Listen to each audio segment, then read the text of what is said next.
Do you have like funny stuff, red underwear or like right boot first, then left boot? I just left sock first, must wear the left socks first or what? I just, if I'm from home, I have a thing that I have to have a particular lunch. What is that? Why is that particular lunch? So it's pasta with salmon. Carbonara sauce or something. No sauce. No sauce. Just pasta and salmon. Just blend. It's just What's up? You're listening to Randomly Relatable SG, where we talk about random things you relate to. Did you see yourself becoming the highest paid athlete, like footballer in Singapore? Like, what was that? Was that a plan? Did you like manifest? Don't cakap apa? Manifest. Manifest it. Am I that? No, I don't think so. Singaporean Singaporean Kira kan passportnya. Yeah. So like did you write that down? I want to be the highest paid footballer in Singapore. I want to win championship. I want to win X amount of medals, X amount of trophies. No, definitely not. I think I'm just lucky that the path that I took was as such. So. So what was your 16-year-old? Okay, not 16 now. What was your 23-year-old goal? 24 lah. Because you are 24 lah. At 24, what do you want to do? Yeah. At 24, I was at JDT. Okay, kan dah game lah. Dah game lah. Yeah. No, I mean, like going back to when I... 24 kat JDT Yeah. 24 kita kat PSB Studios Tak boleh compare lah. Which is amazing lah. Yeah. So going back to, I think it's like reviewing your goals as you go. I think like you going back to when I was young, I started playing football. I play for fun, passion. Yeah, so of course you went to the NFA, and then you see a path ahead. You try to push on, work hard, and then things happen faster for me. I was fast tracked into the national team, which was a surprise for me myself. Of course, when you're in the NFA, it was like, okay, one day you want to play for the national team, put the red jersey on, play at the Kallang Stadium, full house crowd, and blah blah blah. And then it just happened for a little bit faster for me. So why? I got fast track. Why? It's good lah. Because it's good lah. Do you like? I don't know. Maybe some people are thinking, mak bapak kaya. Mak bapak parents rich. Well, that doesn't happen. Connections. Pull some strings. Yeah. The owner of XXX his father like a big favor kind of stuff. You just put in a lot of effort and time into it. In my case, I guess my family wasn't rich lah, so I definitely not. But yeah, it happened faster. I remember when you guys remember Radi, right? Like from ex-Singapore coach Radi, So he was the national team coach who gave me my big break. So I was standing at the tunnel at the age of 15, 2006. Playing in AFC competition under 16 here at Jalan Besar. So he came on the tunnel and he said like, when you going to play in the national team? He asked me, like I was a young boy looking at national, wow, this is the national team coach, and then I told him, yeah, hopefully soon. And then he said, are you ready? I said, yeah, of course I'm ready. Do you think you were ready? No, I mean I was a national team coach. You cannot say no, I'm not ready. You have to say like you're ready and you want to play for the national team. So that was sometime like mid of 2006. And then before you know it, I think I had a good tournament in that, and had a good year lah basically. Before you know it, at the end of the year, he called me up for the under 23 Asian Games as a 16-year-old. So things just when I was just fast tracked from then lah. And then you start to feel, hey, wow, I'm in the national team, and then you want to break into the first 11, and that took me a good 3 years to be a starting player. I was always called up. I was amongst the big boys, training, being pushed around and blah, blah, blah. But it was all part of the learning curve.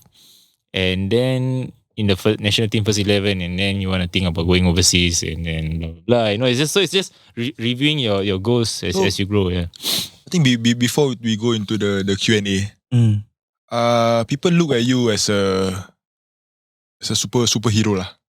Like superhuman. People, like some people superhero.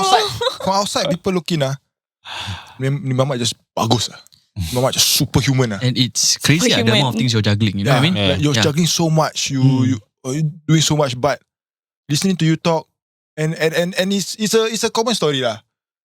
People think it's a magic pill, magic kind of thing happen, lucky kind of stuff. But honestly, it's just hard work lah. And proper and discipline, and that's like following the path, trusting the process. So just want to ask, what is the biggest sacrifice that you remember like doing Like, making for to get where you are now. So from a young age, I have friends, but not that many friends. You know, I had that small circle of friends who I knew from my younger days, and basically when I was a schoolboy, before I made it in the national team, you know, I already had to sacrifice that social time. You know, going to, I don't know what's the in thing now. In my time was like going to Esplanade, you know, lepak at the Budak-budak town City lah. Hall, budak-budak town. Yeah. So I had to sacrifice a lot of that time, you know. So basically go to school, school training, NFA training, and then go back home, do some work, and then, you know, blah blah. So it was a lot of sacrifice on that. So How's training? Like what's the training schedule? Like every day? Now or oh yeah, I mean we have to train regularly. Definitely in season we train like 5-6 times a week.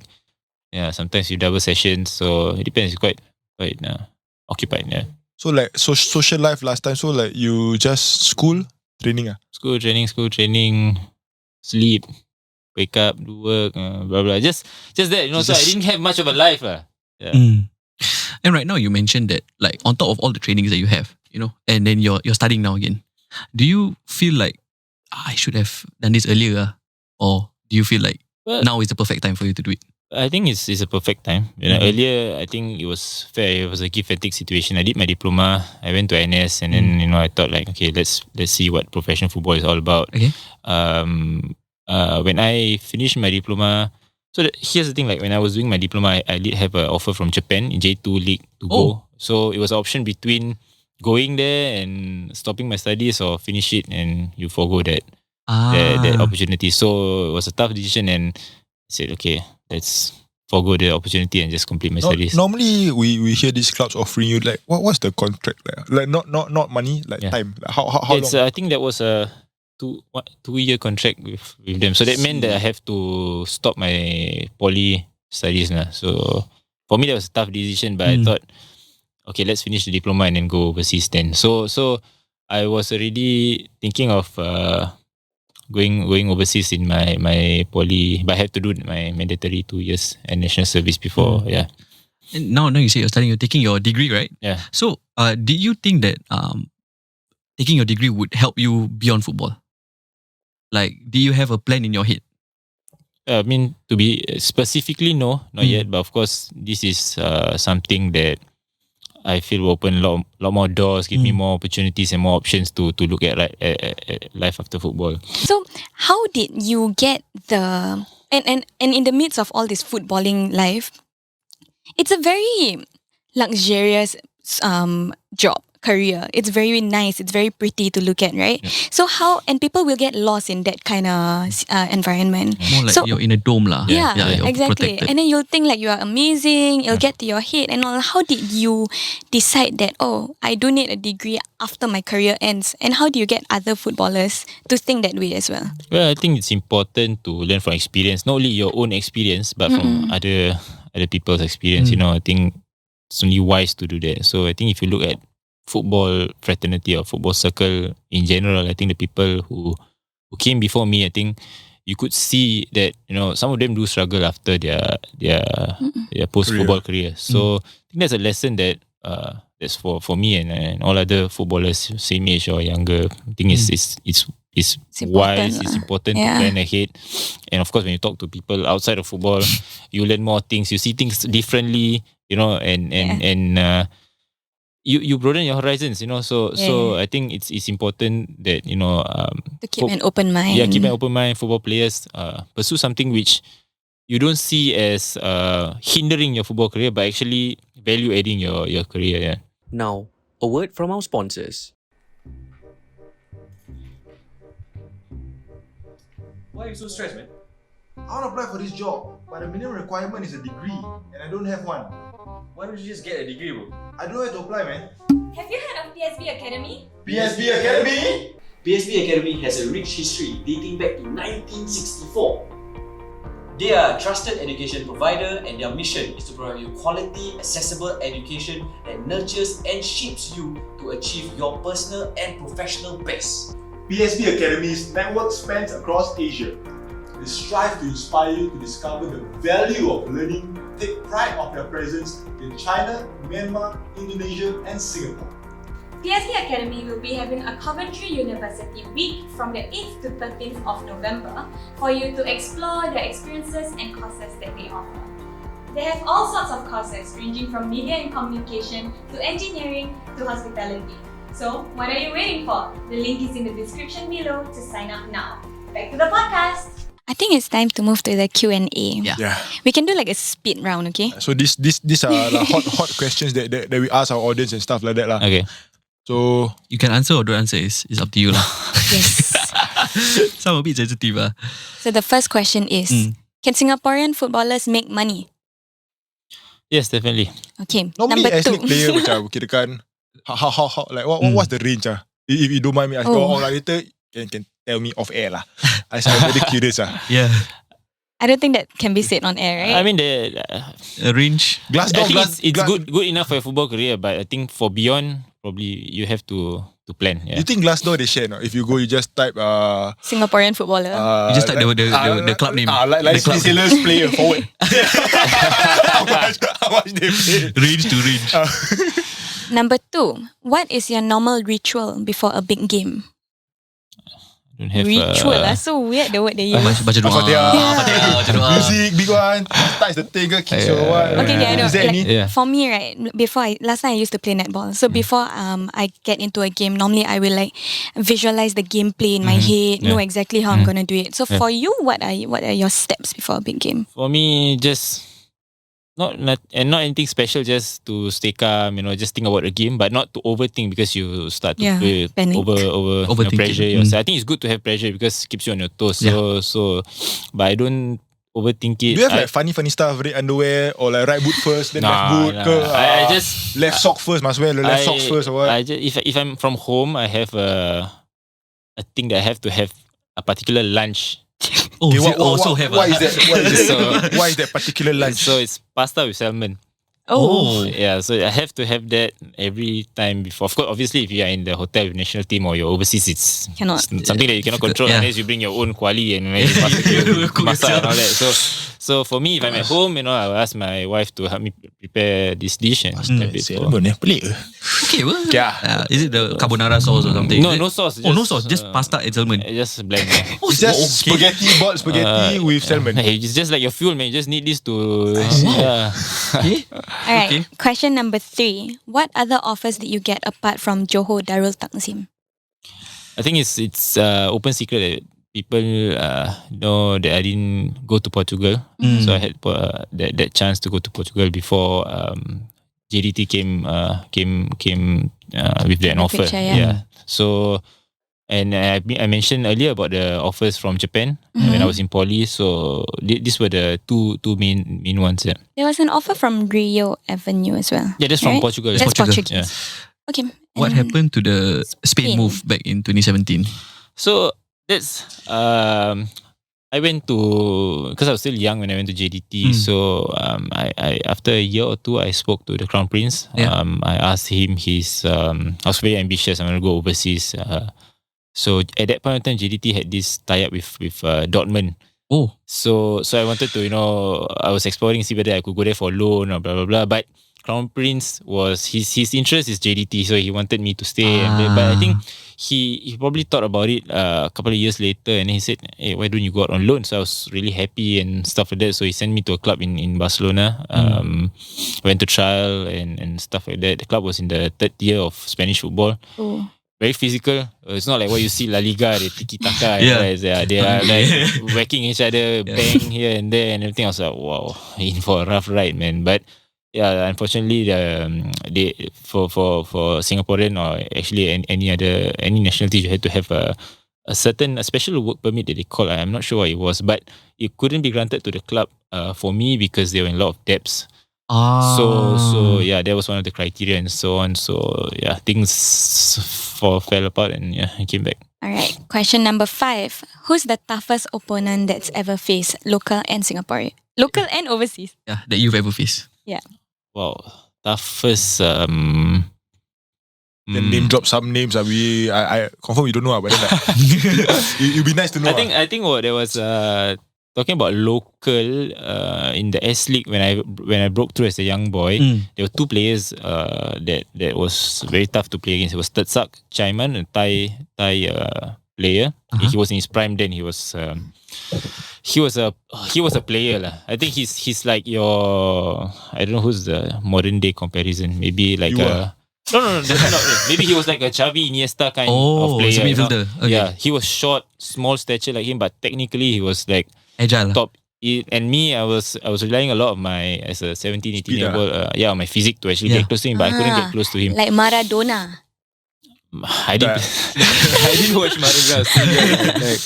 So Tetsak Chaiman and Perez was with Tampines then. So yeah, these two. For overseas was obviously Andres Iniesta. So I think, okay, now number 6. I think this one is quite spicy. What is it like to know TMJ personally as a Singaporean?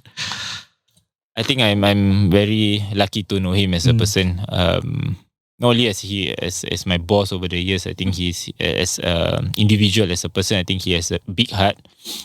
People always see him as that person who is charismatic, who always has some opinions on situations in Malaysia, and he's just being himself. He's fighting for his people and the Johor people, but for me, he has a big heart, and he has helped so many players along. I mean, all these years, and for me as well. I think to know the Crown Prince of Johor, it's a pleasure, and I'm very happy to know him. Yeah. I think the last one. Last question lah. If you didn't choose football as your career, what would it have been otherwise? Never really thought of that, but probably take the safe road lah. Maybe sign on the police or something. I did my national service in the police force. Same like Shram. Yeah. So which intake were you from? I was 144. Oh, okay. I was 162. Very far. Very far. It's not too bad like the secondary school. Yeah. Okay. So you have just joined the police force or something? Yeah, probably. Yeah. It's I wouldn't say typical lah, but normal lah. I mean, I would say it's a safe route lah. Yeah, safe lah. It's a safe route. Yeah. Okay. That's so all we have. Hariss Harun, the police officer. Himself, Hariss Harun, the superstar. To end the podcast off, what are you currently studying in PSB? So I'm currently doing my bachelor's in business marketing, and like I mentioned before, I just wanted to broaden my horizon and take something outside of sport. Something that I think the modern day football has become so much commercialized, and it's not just it's a business. It's a business, yeah. Actually, it's not much difference from what I did, because I did sport and wellness in NYP. So a lot of people think that it's sport science. It's not. It's actually a business course, sport and wellness. Yeah. So I did the business elements, the business side of things, as well as the sport. So when I was in year 2, year 3, our internship and studying about the body and exercises and blah blah. So it was a nice mix, And then of course, being a football player, and then you have your experience, you meet a lot of people, and you see the other side of the game, and you're interested. So that's why I wanted to take something on along the business marketing. So why PSB Academy and why Coventry University? Well, I think PSB is a known educational institution in Singapore, and then I was looking at like I said, for something that can help me in the future, and they offered me that. So when I came to PSB, I saw the campus and whatnot, and I thought it was a interesting prospect for me to be involved lah. And of course, I was looking for something that was affordable as well. So I think Coventry gave me that option. And I think it's very suitable. The program that they have is very suitable for athletes, student athletes like myself. When we had to balance studies and our sport. So it was the most ideal match for me. Yeah. All right. So we have come to the end of the podcast. Thanks so much for being on the podcast. My pleasure. And it's really, I don't know what happened, but the last year, like local football is just booming. Booming. Yeah. People are watching the games. So random people on Instagram suddenly boomerang the ticket. Aku tak tahu sponsor ke apa, but like random people are watching the game. I was like, bro, it's a good thing. You don't even watch football, but then like they're going to the games. So what can we look forward to Hariss Harun next year? Are you injured? No, you still playing? No, I'm fine now. Kau jangan sial. Patah. I think next year. I mean, we're When does the Season start? this year. The season I think starts somewhere in Feb or You just won, March. Yeah, we just won the league. Congrats, man. Thank you so much. Thank you. Congratulations. So actually this year is not done yet. The national team, we have games coming up in the Suzuki Cup. So we are preparing for that. So hopefully Majulah. So hopefully we'll do well in that tournament. But for next year with the Sailors, we are expecting a tough year. You know, with the league, of course, we have to defend our domestic title, and then we're playing the Champions League, Asian Champions League. So there'll be a lot of travelling, and hopefully So just Asian Champions League is the top clubs of each Asia. in Asia. Yeah. AFC. AFC Champions League. Yeah. So But that one you win before lah. no, that was the AFC Cup. So that was the second tier. I see. Yeah, second tier tournament. So it's like the Europa League, you know. Okay. Yeah. So you're playing with Lion City Sailors. yeah. So NCT Sailors will be playing in the Champions League next year. Wow. Yeah. Okay. Then after that, the AFC Suzuki Cup, correct? AFF Suzuki. AFF Suzuki Cup is you playing with Singapore lah. Yeah. I see. AFF is ASEAN Football Federation. Spot on. ASEAN Football Federation. Then That's the one I like to watch. AFC is Yeah, there's the one with the blue jerseys. Yeah, eh? that's what I like to watch. Then they always fight with Thailand and Indonesia. That's the one it's a good fight. I think I actually want to end it off I remember one goal that I saw you score. Jangan bedek asal. Yesterday you watch YouTube highlight. Sumpah. It was against Malaysia or Myanmar. I can't remember. It was that volley. Oh, yeah, Myanmar. Yeah. Myanmar. It was that volley. Yeah. You chested it, then Yeah. it was insane. I still remember that goal. I was watching on TV because it was against Myanmar. It was the AFF. No, it was the group second group game. You had to win that game, right? Yeah, because we lost the first game against Thailand, so we had to win that game. They had to win that game. So yeah, I remember watching that. 2012 or 2014. Yeah. All right, I think that's it lah. Thank you so much, Hariss, for coming onto the podcast. It's been a real pleasure having this conversation with you. And honestly, you are one of the role models lah of especially for athletes in Singapore. General athletes, not only footballers, but athletes in general should look up to you and your lifestyle and your career. Because you had a successful career and now you're thinking ahead and you are a leader of you made the people national team. like see that it's possible lah in Singapore especially to make X amount of money to continue your studies to make a career out of being an athlete. And you don't need to be a social media influencer so because everybody right now salah aku nak jadi famous if I want to be successful I need the followers, I need the backing. That's only when the sponsors will come in. I don't really need to be very good, I just need to be subpar, but I need to be very famous. But you are very good then you don't really care about your social media following. It comes because it's just a by the way, because I'm just a solid footballer And on top of that, you are being a role model to your kids and the future footballers of Singapore by taking your degree, thinking about education and having placing an emphasis that education is very important because of how the situation in Singapore is very unique, like you said. You have to have something to back you up, I guess, in a way, and open your horizons. So thank you so much for being on the podcast. Thank you so much for listeners for listening to this podcast. If you guys haven't followed us on social media, it is at randomly_SG. We are everywhere. And also we also have a Telegram group chat for you guys to have a safe space to actually talk about anything and everything, which is randomly relatable SG community lah. And also if you guys haven't followed Hariss on Instagram, what's your Instagram? Hariss14. Hey, you wanted to ask why 14? I don't know. It's the number that was. But you were given 22, right? First. No, I had a lot of numbers from national team. 31, 21, 22. Yeah, but birthday, one of my favorite players. No, it's not my birthday. If you can remember, Jabi Alonso played for Liverpool. Jabi Alonso, He was 14 then. So I liked his style of play and my favorite team and all that. So yeah. So I'm a Man U fan, bro. Cannot relate lah. But sorry. Okay. Alright, thank you so much for listening. I will catch you guys on the next episode. Bye-bye. Bye.